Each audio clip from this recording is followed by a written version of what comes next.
ಎಲ್ರಿಗೂ ನಮಸ್ಕಾರ. ನಮ್ಮನೆ ಅಡುಗೆ ಚಾನಲ್ಗೆ ನಿಮ್ಮೆಲ್ರಿಗೂ ಸ್ವಾಗತ. ಇವತ್ತಿನ ರೆಸಿಪಿದಲ್ಲಿ ಸಿಂಪಲ್ಲಾಗಿ ಹಾಗೆ ಸಖತ್ ಟೇಸ್ಟಿಯಾಗಿ ಕಹಿ ಇಲ್ಲದೆ ಹಾಗಲಕಾಯಿ ಪಲ್ಯ ಹೇಗೆ ಮಾಡೋದು ಅಂತ ತೋರಿಸ್ಕೊಡ್ತಾ ಇದ್ದೀನಿ. ಈ ಕಾಂಬಿನೇಷನ್ನು ನಿಮಗೆ ಪ್ಲೇನ್ ರೈಸು, ಚಪಾತಿ, ಮುದ್ದೆ ಎಲ್ಲದಕ್ಕೂ ಆಗುತ್ತೆ. ಫ್ರೆಂಡ್ಸ್, ನನ್ನ ಚಾನಲ್ ನೋಡ್ತಾ ಇರೋರು ದಯವಿಟ್ಟು ಸಬ್ಸ್ಕ್ರೈಬ್ ಮಾಡ್ಕೊಳ್ಳಿ. ಹಾಗೆ ನನ್ನ ರೆಸಿಪಿ ಇಷ್ಟ ಆದರೆ ಒಂದು ಲೈಕ್ ಮಾಡಿ. ನಿಮ್ಮ ಸಪೋರ್ಟ್ ನನಗೆ ತುಂಬ ಇಂಪಾರ್ಟೆಂಟು. ಪ್ಲೀಸ್ ಸಬ್ಸ್ಕ್ರೈಬ್ ಮಾಡ್ಕೊಂಡು ನೋಡಿ, ಹಾಗೆ ಒಂದು ಕಮೆಂಟು ಮಾಡಿ. ಈ ರೆಸಿಪಿ ನಿಮಗೆ ತುಂಬ ಇಷ್ಟ ಆಗುತ್ತೆ ಅನಿಸುತ್ತೆ. ಮನೇಲಿ ನೀವು ಟ್ರೈ ಮಾಡಿ, ಹೆಂಗೆ ಬಂದಿದೆ ಅಂತ ಕಮೆಂಟ್ ಮಾಡಿ. ಪ್ಲೀಸ್ ಫ್ರೆಂಡ್ಸ್, ನಿಮ್ಮ ಸಪೋರ್ಟ್ ನನಗೆ ತುಂಬ ಇಂಪಾರ್ಟೆಂಟು. ಹೇಗೆ ಮಾಡೋದು ಅಂತ ನೋಡೋಣ. ಮೊದಲು ಇಲ್ಲಿ ನಾನು 4 ಹಾಗಲಕಾಯಿ ತೊಗೊಂಡಿದ್ದೀನಿ. ಅದನ್ನು ಯಾವ ಆಕಾರದಲ್ಲಿ ಬೇಕೋ ನಿಮಗೆ ಆ ಥರ ಆಕಾರದಲ್ಲಿ ಕಟ್ ಮಾಡ್ಕೊಳ್ಳಿ. ಇಲ್ಲಿ ನಾನು ಗುಂಡಿಗೆ ಮಾಡ್ಕೊಂಡಿದ್ದೀನಿ. ಅದ್ರ ಒಳಗಿರೋ ಕಹಿ ಎಲ್ಲ ತೆಗೆದುಬಿಟ್ಟು ನೋಡಿ ಫ್ರೆಂಡ್ಸ್, ಈ ಥರ ಕಟ್ ಮಾಡಿಕೊಂಡು ಅದ್ರ ಒಳಗಿರೋ ಅಂಥ ಕಹಿ ಬೀಜಗಳೆಲ್ಲ ತೆಗೆದುಬಿಟ್ಟು ನೀಟಾಗಿ 1-2 ಸತಿ ತೊಳೆದುಬಿಟ್ಟು ನಂತರ ಒಂದು ಬೌಲಲ್ಲಿ ನೀರು ಹಾಕ್ಕೊಂಡು ಅದ್ರ ಕಹಿ ಹೋಗೋ ತನಕ ಒಂದು 10 ನಿಮಿಷ ಮುಚ್ಚಿಡಿ. ಅದಕ್ಕೆ ಹಾಗೆ ಸ್ವಲ್ಪ ಅರಿಶಿನ ಮತ್ತು ಉಪ್ಪು ಹಾಕೋದ್ರಿಂದ ಏನು ಬೆನಿಫಿಟ್ಟು ಅಂದರೆ ಅದರಲ್ಲಿ ಇರೋ ಕಹಿ ಅಂಶ ಬೇಗ ಬಿಟ್ಕೊಳ್ಳುತ್ತೆ. ಮತ್ತು ಒಂದು 10 ನಿಮಿಷ ಮುಚ್ಚಿಡಿ. ನಂತರ ಇಲ್ಲೊಂದು ಗೋಲಿ ಗಾತ್ರದ ಹುಣಸೆ ಹಣ್ಣು ತಗೊಂಡು ಅದನ್ನು ನೆನೆಯಕ್ಕಿಡಿ.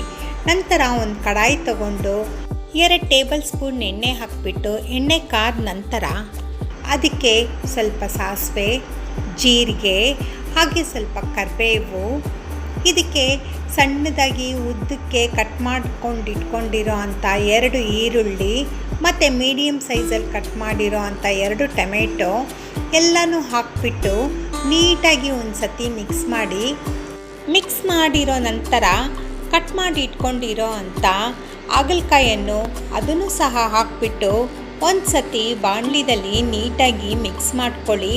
ಇದು ಸ್ವಲ್ಪ ಎಣ್ಣೆದಲ್ಲೇ ಫ್ರೈ ಮಾಡ್ಕೊಬೇಕು. ಇದಕ್ಕೆ ನೀವು ನೀರು ಹಾಕಕ್ಕೆ ಹೋಗಬೇಡಿ. ಇಲ್ಲಿ ನಾವು ಟೊಮೆಟೊ, ಈರುಳ್ಳಿ ಹಾಕಿರೋದ್ರಿಂದ ಅದರಲ್ಲೇ ನೀರು ಬಿಟ್ಕೊಳ್ಳುತ್ತೆ. ನಂತರ ರುಚಿಗೆ ತಕ್ಕಷ್ಟು ಉಪ್ಪು, ಸ್ವಲ್ಪ ಖಾರದ ಪುಡಿ, ಅರಿಶಿನ ಎಲ್ಲ ಪದಾರ್ಥಗಳು ಹಾಕಿಬಿಟ್ಟು ಒಂದು ಸತಿ ನೀಟಾಗಿ ಮಿಕ್ಸ್ ಮಾಡಿ. ನಂತರ ಇಲ್ಲಿ ನೀವು ನೀರು ಹಾಕಕ್ಕೆ ಹೋಗಬೇಡಿ. ಒಂದು 10-15 ನಿಮಿಷ ಲಿಡ್ ಮುಚ್ಚಿಡಿ. ಅದರಲ್ಲೇ ನೀರು ಬಿಟ್ಕೊಳ್ಳುತ್ತೆ. ಸೊ ಹಾಗಾಗಿ, ಯಾಕಂದರೆ ಇಲ್ಲಿ ಟೊಮೆಟೊ ಮತ್ತು ಈರುಳ್ಳಿ, ಉಪ್ಪು ಎಲ್ಲ ಹಾಕಿರೋದ್ರಿಂದ ಸ್ವಲ್ಪ ಒಗ್ಗರಣೆದಲ್ಲೇ ಅದು ಫ್ರೈ ಆದರೆ ತುಂಬ ಒಳ್ಳೆ ಟೇಸ್ಟ್ ಕೊಡುತ್ತೆ. ಆ ಗ್ಯಾಪಲ್ಲಿ ಫ್ರೆಂಡ್ಸ್, ನನ್ನ ಚಾನಲ್ಗೆ ಹಾಗೆ ನೋಡ್ತಾ ಇದ್ದೀರಾ ಒಂದು ಲೈಕ್ ಮಾಡಿ. ನೆನೆಯಕ್ಕಿಟ್ಟಿರೋ ಅಂಥ ಹುಣಸೆ ಹಣ್ಣಿನ ರಸ ಅದನ್ನು ಸೇರಿಸಿ ಮತ್ತು ಸ್ವಲ್ಪ ಬೆಲ್ಲ ಹಾಕೋದ್ರಿಂದ ಏನು ಬೆನಿಫಿಟ್ಟು ಅಂದರೆ ಟೇಸ್ಟ್ ತುಂಬ ಚೆನ್ನಾಗಿ ಕೊಡುತ್ತೆ ಮತ್ತು ನಿಮಗೆ ಕಹಿತನ ಹೋಗ್ಬಿಡುತ್ತೆ. ಮಕ್ಕಳು ಸಹ ತಿನ್ಬೋದು, ಆ ಥರ ಆಗಿರುತ್ತೆ. ಹಾಗಲಕಾಯಿ ಬೇಯೋದಕ್ಕೆ ಎಷ್ಟು ನೀರು ಬೇಕೋ ಅಷ್ಟು ನೀರು ಮಾತ್ರ ಹಾಕಿ. ಮತ್ತು ಹಾಗಲಕಾಯಿಯನ್ನು ಸ್ವಲ್ಪ ಸಾಫ್ಟಾಗಿ ನೋಡಿ, ಈ ಥರ ಸಾಫ್ಟಾಗಿ ಆಗಬೇಕು. ಆ ಕನ್ಸಿಸ್ಟೆನ್ಸಿಗೆ ಬಂದರೆ ಬೆಂದಿದೆ ಅಂತ ಅರ್ಥ.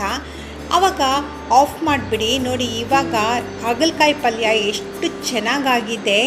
ಮತ್ತು ಈ ಪಲ್ಯಕ್ಕೆ ನೀವು ಚಪಾತಿ, ಪ್ಲೇನ್ ರೈಸು ಮತ್ತು ಪ್ಲೇನ್ ಅನ್ನಕ್ಕೂ ಒಳ್ಳೆ ಕಾಂಬಿನೇಷನ್ನು, ರೊಟ್ಟಿಗೆ ಹಾಗೆ ಬೇಕಾದರೂ ತಿನ್ಬೋದು. ಅಂಥ ಒಳ್ಳೆ ಕಾಂಬಿನೇಷನ್ನು. ಫ್ರೆಂಡ್ಸ್, ನನ್ನ ಚಾನಲ್ ನೋಡ್ತಾ ಇರೋರು ದಯವಿಟ್ಟು ಸಬ್ಸ್ಕ್ರೈಬ್ ಮಾಡ್ಕೊಳ್ಳಿ. ಹಾಗೆ ನನ್ನ ರೆಸಿಪಿ ಇಷ್ಟ ಆದರೆ ಲೈಕ್ ಮಾಡಿ.